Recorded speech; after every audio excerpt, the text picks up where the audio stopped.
ஆட்டியாம்பட்டி கம்பம் திருவிழா. எட்டுப்பட்டி மாரியம்மன் 5 நாட்கள் கோலாகல கொண்டாட்டம்.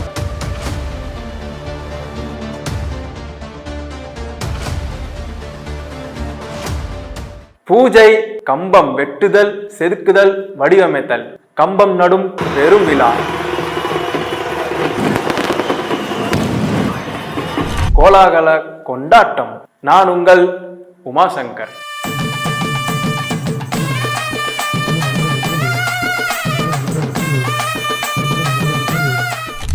தீபாவளிக்கு ஈடாகாத அளவுக்கு இந்த ஊர் பொதுமக்கள் இந்த பண்டிகையை கோலாகலமா கொண்டாடுவாங்க.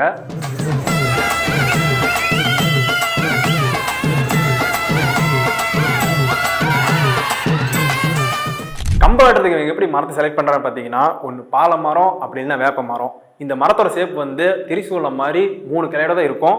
இவங்க வெட்ட போற மரத்துக்கு வந்து பூஜை அபிஷேகத்தெல்லாம் பண்றாங்க. அதே டைம்ல ஊர் பொதுமக்களுக்கு இவங்க அன்னதானம் கொடுக்குறாங்க.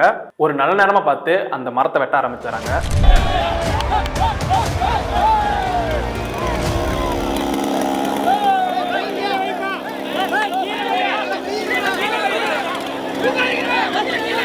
வெட்டின மரத்தை வந்து ஊர் பொதுமக்கள்லாம் ஒன்னா சேர்ந்து கத்தி கூச்சல் போட்டு ஆர்ப்பாட்டம் பண்ணி தோல்லே சுமந்துட்டு போய் மாதேஸ்வரன் கோயில்ல பூஜை பண்ணி இறக்கி வச்சதுக்கு அப்புறம் சீர்படுத்த ஆரம்பிச்சிடுறாங்க.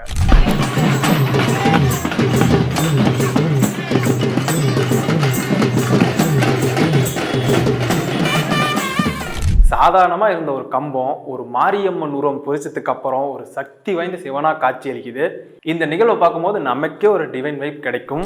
அன்னைக்கு நைட்டே மாதேஸ்வரன் கோயில் பூசாரி தன்னோட தோல்லே கம்பத்தை சுமந்துட்டு போய் பொதுமக்களோட அந்த ஊர் கிணத்துல இறக்கி வச்சிருவாரு.